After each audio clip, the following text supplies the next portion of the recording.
What is going on, everybody? It's just me, RDV, by myself. That was abandoned by my family. They don't want to be here anymore. I don't have my pa, Eric Breen. I don't have my illegitimate brother, Zach. Uh, yeah, it's just me tonight. So expect a really just crappy short live stream, because no one wants to watch me, especially by myself. It's kind of weird. But hello to the two people watching, Jay Lucian and Maranya. And then that other third person, I have no idea who it is. Maybe they're watching on Twitch. But that being said, we are broadcasting live through to YouTube and Twitch. YouTube as our main channel. So if you want to watch some of these our older videos, they are all on YouTube. But we do appreciate anybody who's watching on Twitch. Alrighty. Well, we might as well just kind of jump right into this, Make it a short video. Hey, look, it's Jackson Roykirk, because that's what we call you, Roykirk, on this channel. Unlike the other guy, Ethereal Dragon watching over on Twitch. What's up, bro? Alrighty. Hope you guys are having fun. It is let me look at my thermometer. It is 75 degrees outside. It's a little warm right here too, but really muggy outside, so it's kind of like you don't want to walk out there, even though it's good. It's like that warm, but also like damp. So it's like it's right now it's temperature's dropping, so you're gonna get like that. It's like basically if you ever walked along the ocean or like a lake, and it gets all foggy and stuff. That's what it feels like. You're just walking into a mist. Ugh, it's gross and chills you right down to the bone. But anyway, let me share my screen here. We'll get this going. And if you guys have any books that you want to talk about as far as this week coming out, put your list in the chat. And for those who are watching this on the replay, please comment down below what your top 5 is for this week if you are getting any books, or if you saw a book that I actually talked about. Please make sure that you actually list, and say like, hey, I like that book, or maybe another book that I scroll by and you're like, oh, I like that book instead. But anyway, here we go. Alrighty. So, not many really good books coming out this week. I mean, there's some. Of course, there is Mark Waid's book coming out, but I don't know if I really want to keep buying it from DC anymore because what he said. For those who don't know, he kind of make a joke about the whole assassination attempt on Trump's life, and it was distasteful, and a lot of people are pissed about it. But that being said, we'll talk about. I'm not gonna lie here. My top 5. These are my top 5 indies coming out this week because that's all my books. I have all indie books coming this week, which is like kind of crazy for me. Number 5 for me that's coming out this week. I gotta scroll down because, well, according to League of Comic Geeks, it's not that high on the list. And so my number 5 is Destro. Destro's been so. It's my third favorite when it comes to when it comes to the G.I. Joe stuff.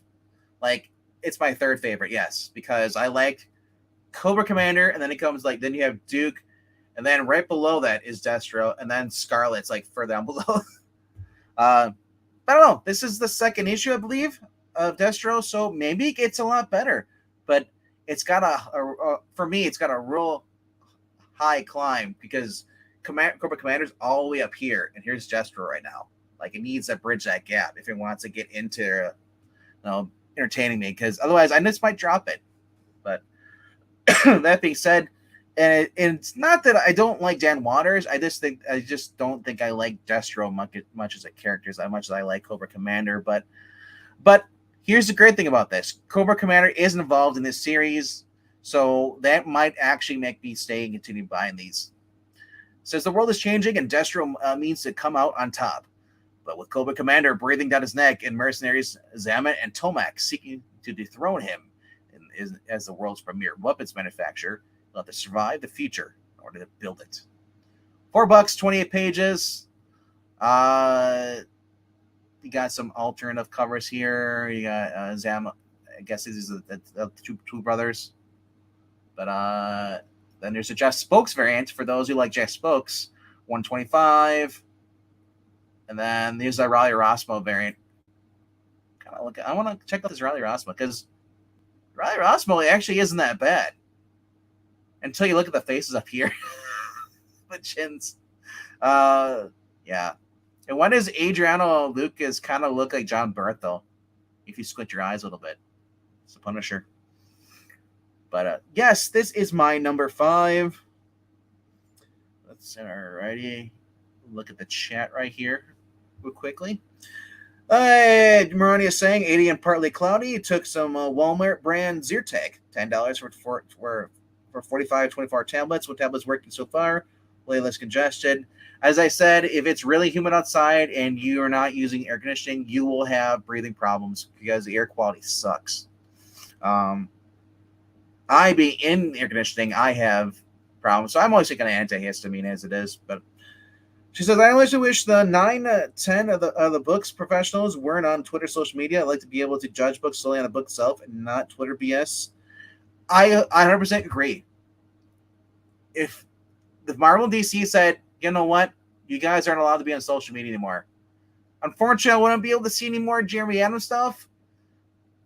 And, maybe that might help out the industry a little bit, but not if they're putting shit into the book anyway. So it kind of makes it redundant. But so far, like I said, Mark Waid's books have not been what he's doing on Twitter. He hasn't been putting that shit into his books. So I can say he's at least got that going, Maybe DC's like, you can say what the fuck you want on Twitter, but you're not going to put in our books, which is kind of weird because they had Megan Fitzmartin turn Tim Gay and some of the other ones were just totally butchering characters. I don't know.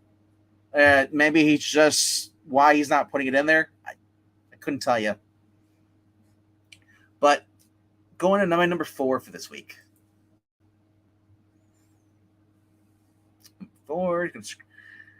This is a series that came out in 1992 or 1984. And I mean series, I mean cartoon series.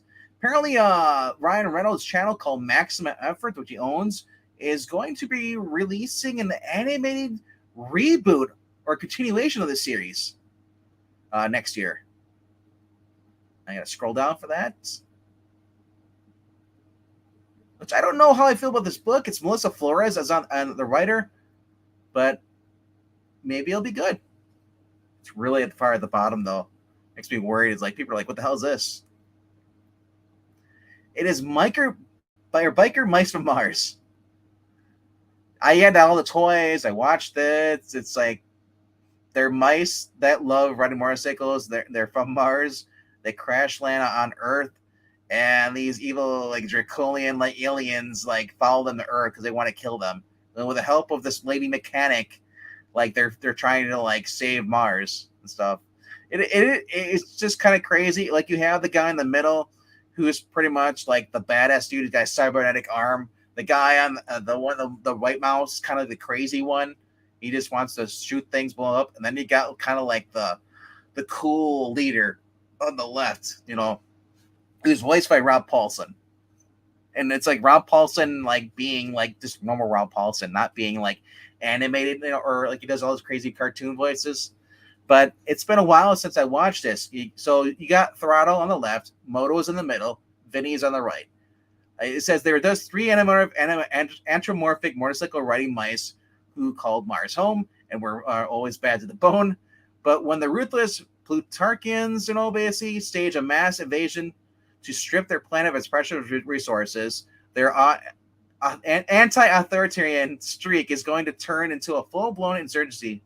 Only the biker mice from Mars can prevent destruction of Earth's neighbor, and the freedom of our entire solar system must be hanging in the balance, leading into the upcoming animated series by executive producers Brian Volk-Weiss, Cisco Henson, Matt Kravitsky, and Michael Goodman from the Nacelle Company. Maximum Efforts, Ryan Reynolds, George Dewey, Kevin Hill, and Ashley Fox, as well as Fubo's David Gandler and Pamela Ducksworth.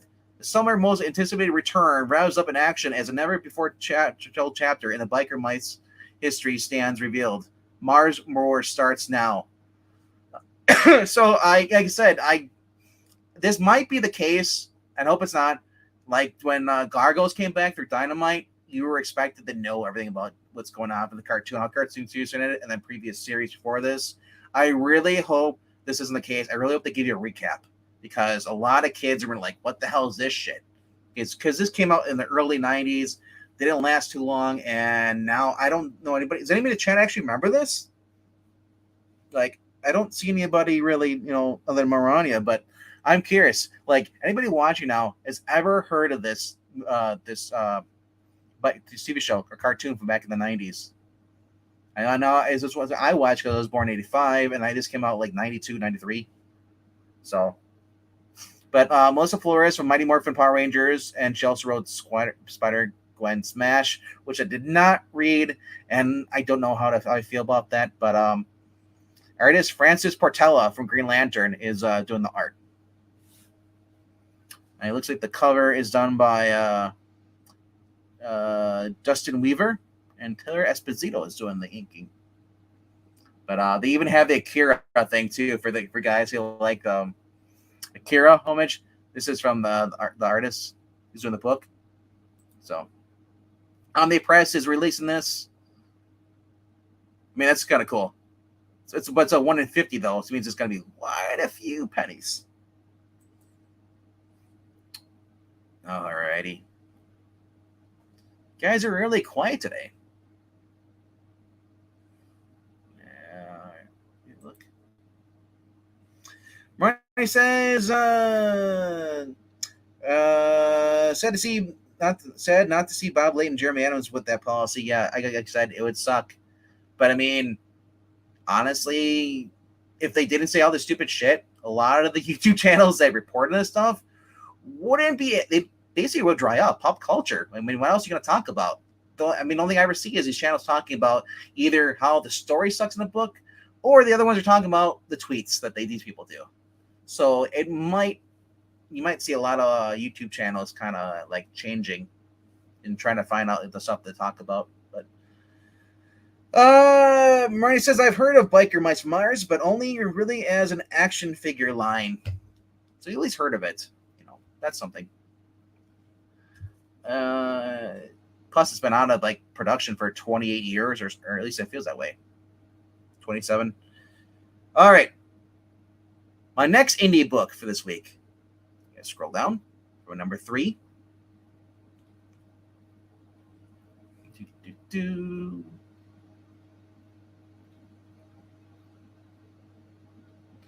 Is Red Sonja number 12? Red Sonja 12, that's the Lucia Perillo cover here. But this is the cover D is Walter Giovanni, who is actually the artist on this, with Twan Grunbeck doing the writing.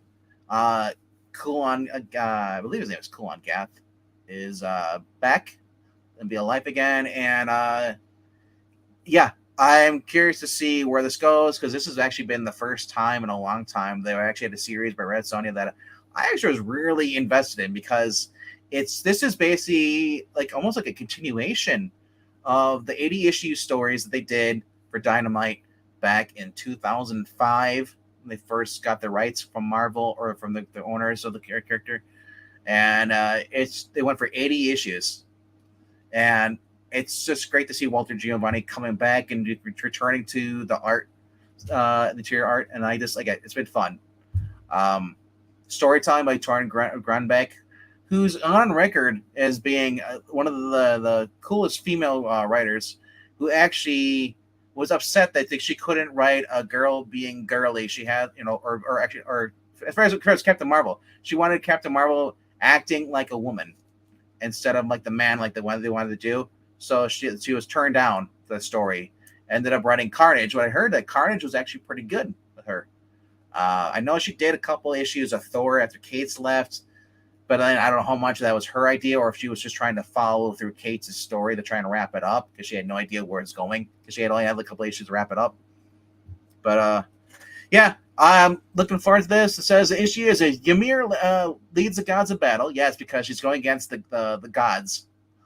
Mankind has no choice but to turn to Kulon Gath, her mortal enemy, for aid. But as his promised salvation comes at a price, one that Red Sonja has no intention of paying. Can she end the celestial war and prevent the sorcerer from becoming king of kings? Or will the realm succumb to the ambition of a would-be god? Yeah, it's like I said, this is one. And of course, you get the other covers. You know, the Lucia Pro is the main cover. We got the cover play cosplay. Bjorn Beren's doing a variant. Joseph Michael Linzer, famous for knowing for doing Dawn, is still doing these covers. That's all he does. Dude puts out a cover, Dynamite buys it, he gets paid, and he continues living his life. Yeah. And then there's incentive covers. Here's the Frank Brunner icon variant, which is also tempting. I like looking at these rollback covers. But then again, I also like I usually get the Walter Giovanni cover because I like having the interior artist as the cover artist, so I know what I'm actually opening up to read. Especially go back and read these again. It's like, okay, is this an interior artist? What's he look like? So, yeah. And of course, they have the Jenny Frison cover, which is right here, the 1 in 10. So I mean, there are still some covers, and this is a reprint cover. She has done this before. Jenny Frison has a lot of cool covers. She's a great artist. I'm surprised they didn't have her on working with a girl on like Dynamite, having a girl writer and a girl artist. It's always like I notice it too. It's whenever it's a girl writer, it's always a male artist. So not always, but I mean like not on the books that I guess say so. Not on the books that I want to read. It's usually on the books that are like so political, like injected, just like I don't even care. That's mainly a lot of DC books. Alrighty, that's my number 3. All right, let me quick check over here, make sure that Theo Dragon's not trying to talk. Nope, he just said hi, and that's it on Twitch. All right. There's no Undead Quinn either. What? And Jackson just kind of went quiet too? Maybe because I didn't read his comment off. Maybe. And then Jay just kind of left. You know what it is? The All-Star Game's on tonight. So I imagine a lot of people are just not showing up because they're watching the All-Star Game, which is kind of like, to me, boring because they're not allowed to play like competitive as they should be, because they don't want them to be exhausted. They still have other games to play and stuff. Like they have the playoffs, I guess, coming up soon. If not, I don't know. Let's see. Kate's store started out interesting and quickly turned into a dumpster fire, much of his work. I completely disagree. Thor's his Thor run and his Venom run and his Hulk run were all freaking amazing. Did not read the Silver Surfer, but Kate's actually created his own little world and actually did stuff. Yeah, I enjoyed it. It was Jason Aaron that decided that Thor, his mother, was basically the Phoenix. That wasn't Kate's. But it's also Jason Aaron that brought in Evangeline or whatever as his sister. Yeah, so Kate's actually did some good stuff. But let's go over to my number 2 then. Number 2 for this week. Let's see here quickly. Here 2. Scroll down 4. Is it really this far down? Yeah, is it up already? Oh, horrible if it's this far down. Rocketeer Breaks Free by Steve Money.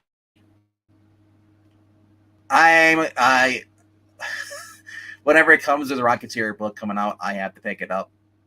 I just love Rocketeer, and I'm just glad to have it. Rocketeer storms the city by the bay. With Betty about to start work on a new film, Cliff and Peavy join the aspiring starlet on a trip to San Francisco, where they liaise, I guess, with a rendezvous with a fellow pilot and friend, and the government operative Debbie Seville. As always, trouble seems to follow Cliff, who gets caught up in a cable car accident. But at least it'll all be smooth sailing after that, right?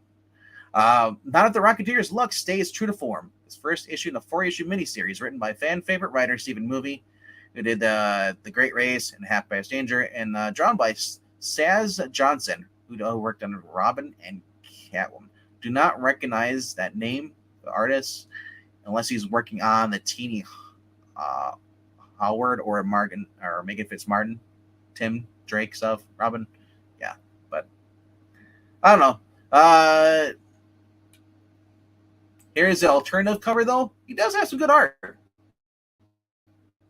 This is the main artist, so expect that. Poor car. It says not final art, so I don't know what that means, but yeah.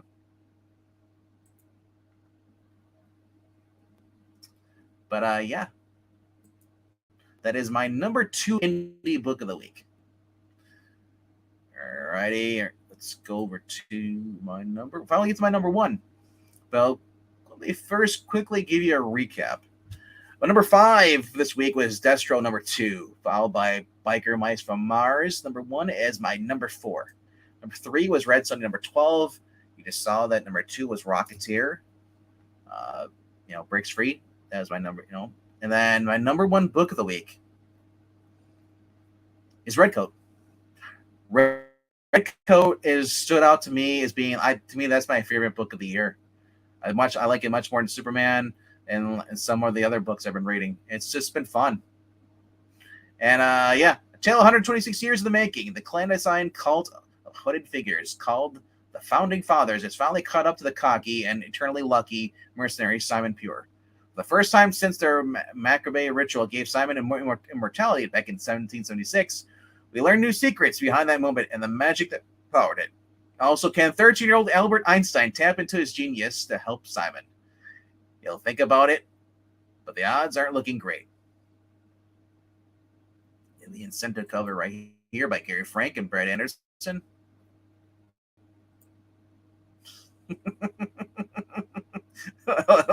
I love this. I might end up getting this cover. Looks great. Yeah. Let's see here. This is it's only $4. And the variant covers aren't that bad. The main cover though by Brian Hitch is a wraparound apparently. I guess that's a wraparound, but the first one I don't think it is. This is wraparound foil variant though. So maybe the first cover is a wraparound, the main cover. But I can't help it that he looks just like John Krasinski. Jim from The Office. Or have you seen him as Reed Richards? The only Reed Richards that I in the MCU that I acknowledge. Pedro Pascal, sorry. So I don't know. I'm looking forward to this. Like I said, this is my favorite of the week. Alrighty. Is Rocketeer worth giving a try? Has it devolved in non-historical nonsense? It could 24 values being actually applied to past stuff. Not for these. The past one. I guess Breen had issues with the Great Race because there was a female pilot that was part of the race. It turned out to be a lesbian. But other than that, though, like I haven't had any much problems with the past one issue. So it's a little bit different than the actual. I think it was Dave Stevens. I can't remember what the guy original artist was, or writer back in the day. But it's a little different. I would still say check it out if you're a big Rocketeer fan. This isn't Disney-fied Rocketeer, so yeah. Alrighty, other books coming out this week actually is Absolute Power tie-in for Superman 16. Jamal Campbell makes his return. I don't know if I'll get it because I just don't care for Amanda Waller. Amanda Waller being shoehorned into this, but it is a Zatanna issue. That's the dilemma. It's like I want to get Zatanna. There's a cool cover actually. Let me click over here. We'll look at it. But there is these really cool covers. There's a Zatanna, Nathan Zerdy Zatanna cover. He's got the old school kind of looking poster with Superman in his original costume, and then we got the Frank Cho. Frank Cho's doing a cover. I am seriously tempted to get this just for the cover. But as I always said, you can always right click in here and you can click Save As. So So I probably won't get it, but I'm like, oh, there's just so many freaking coming. And then here I have Pablo Villalobos. Fuck him. R.I.P. Ed. I don't care for Pablo Villalobos. But yeah. There's a Steven Subic start cut cover, which this is a 125. I guess it's all right. Kind of looks like the old school 80s design. Don't care for Lois's face though. That's my biggest issue with that. Is that I want the Lois from the 80s. I want the burn run, how the way she looked going on to the 90s. But yeah, that's coming up this week. I will probably be picking up Ultimate X-Men #5 just because I just want to see if it gets. I'm going to give it at least one more issue or 2 issues, and then that's it. Then I can at least sell a bunch of them. Batman's World's Finest 29. The conclusion with wrapping up with the Imps and stuff. Fifth Dimension Imps. Jimmy Olsen's story has been excellent. Unfortunately, the writer is a complete asshat, so I'm torn. Titans I'm not reading at all. I think that's Tom Taylor still. Mortal Thor, it's Ewing, pass. Tom King, Wonder Woman, pass. I'm not sure who's on Hulk, but I just haven't been really. It's probably a reason why I'm not reading it, because I normally would have picked it up, but it's usually the writer. I think it's Phil Kempsey Johnson. That's why. Iron Man 20. Oh, look at that. They're holding hands. That's husband and wife, right? That's Emma Frost and Iron Man in his peak armor, right, Maronia? War is over. The War with Urk is over. What does the future hold for Tony and Emma Frost? Well, if they ever decide to reboot this character and just say, like, oh, no, they're no longer together. So, and nothing matters. Juan Frigeri variant. Oh, look, that's that horrible villain that's still there. I can't stand that guy. I forget what his name is. But I don't mind this armor as much. It kind of grows on you. Like, my biggest issue is, like, I don't want Riri right here. And what the heck is she wearing? That's not her original armor. But I mean, you get to see Iron Man in some cool armors as us up, and then you also get like Emma Frost. I mean, there's nothing wrong with Emma Frost. I like seeing Emma Frost. But yeah, that's coming out. And like, if we can get a better writer than Gary Dugan, I'm all for it. But yeah, Fei Long, I can't stand that character. It's horrible. Also, why isn't, because they brought Jean back, so he just kind of kicked Emma to the curb, or she dumped him, or whatever. It's just so stupid how they just kind of do that stuff. They probably never even addressed it. They probably just, when they read the X-Men, they probably like, oh, they never were together. They ignored continuity. But Catwoman by Tini Howard, will she ever freaking get off that book so I can start reading again? And that's another example. Horrible writer getting good artists and getting good covers. Drives me nuts. Phoenix from the Ashes, a new beginning. That's probably going to mention Krakoa 30 times by Stephanie Phillips. Pass.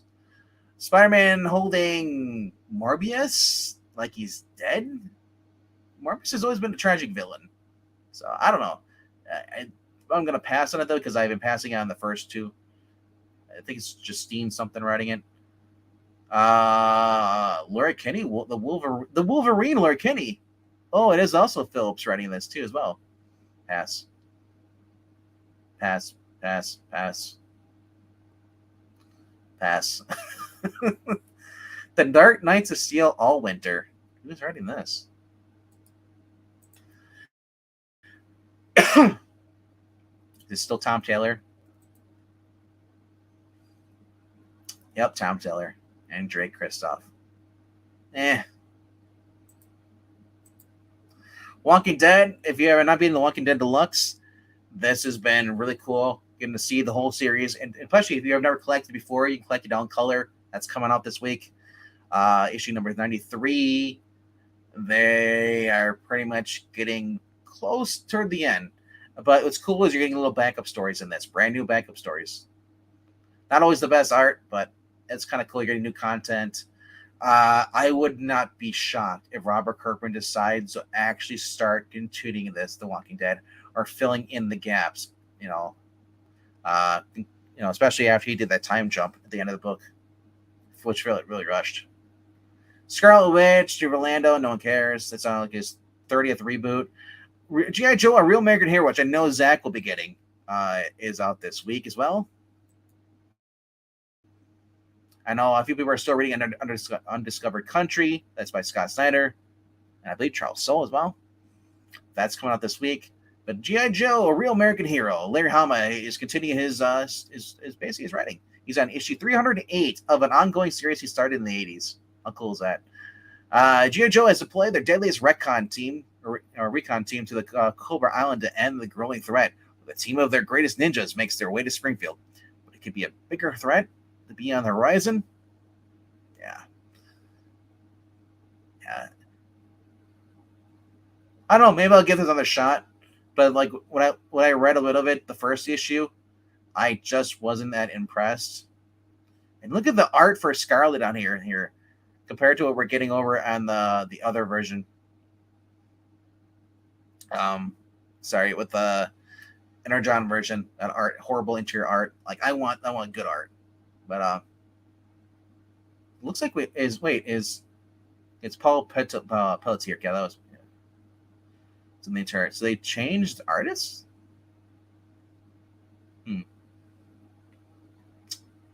All right, real quickly and go through the Thundercats coming out. Thundercats is really good. That's another's just like the Energon universe.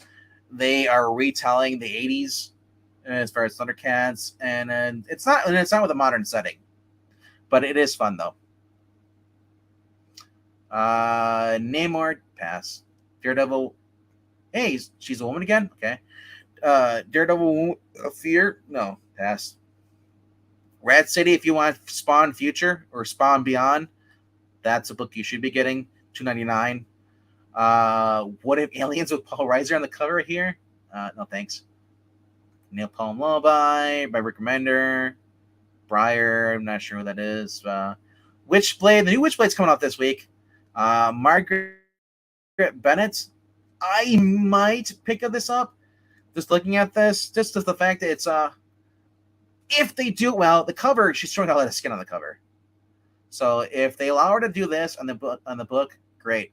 My only concern is that the cover artist is not the interior artist. The cover artist is Mark Silvestri.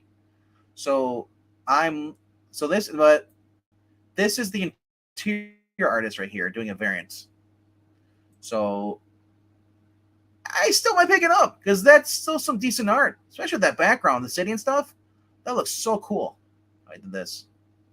So I've never read anything by Margaret Bennett. People tell me, oh, she's a horrible writer, blah, blah, blah, this. And I guess after the last series, they had, wasn't that great.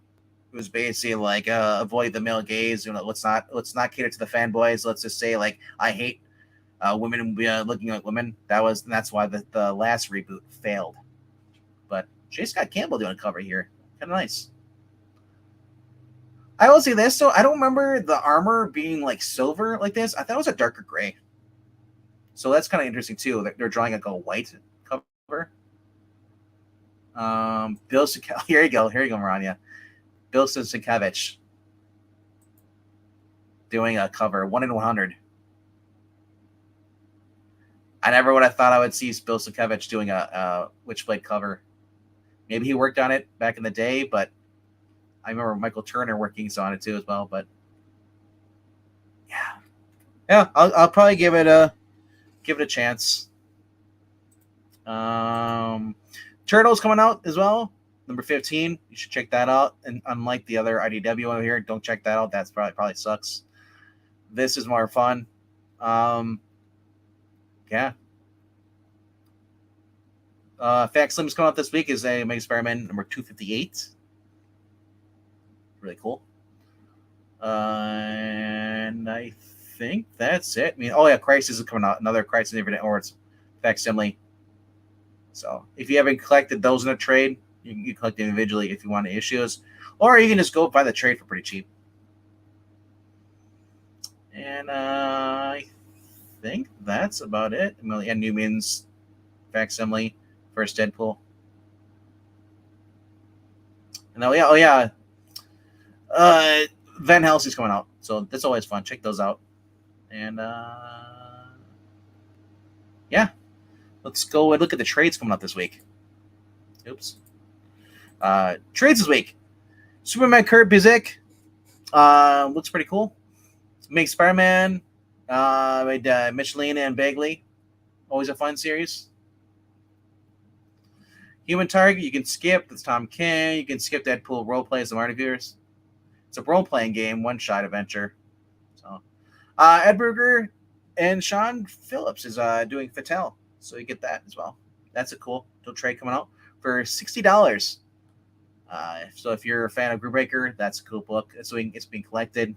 It's probably was collected before, but in individual books. So this is all one giant thing compendium. So Conan Barbarian is your chance to check up on that. It's in volume 2. But this is by Jim Zub. Actually been really good. For me, I like the movie and I never liked the comics. So this is actually getting me into the character more. And Titan actually is basically reprinting all the Marvel books, Marvel collection of Conan the Barbarian. And yeah, so you can get that. So, and I love the fact that when they put out books for Conan, Conan's always all about Conan, nothing else. There's no advertisements for anything else. So it's kind of cool when they do that. Batman's son, Grant Morrison, Mark Gurmill, Captain America. Hey, yeah, so there's an alternate Captain America on this covered.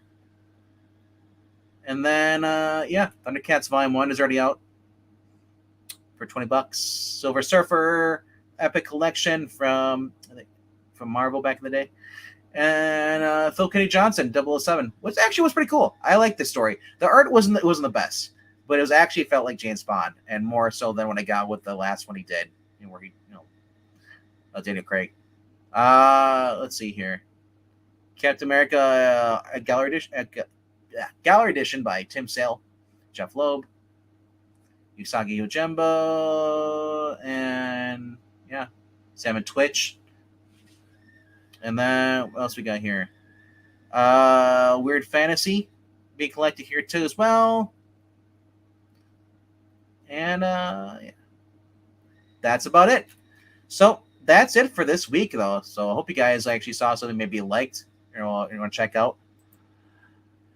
Let's go over the chat here. Dugan may be generic to some, but to me, his league's better than every writer from 2016 to 2012.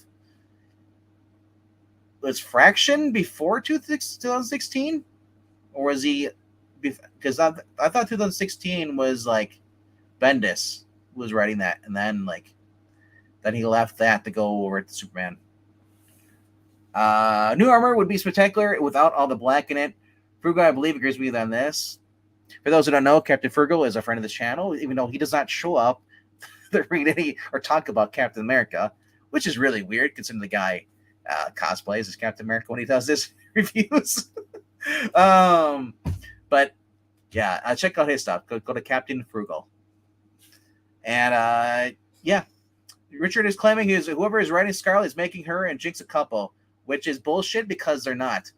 And it's been clear in the book from the very first book she's addressed as a sister, and also from Kelly Thompson several interviews says that they are sisters.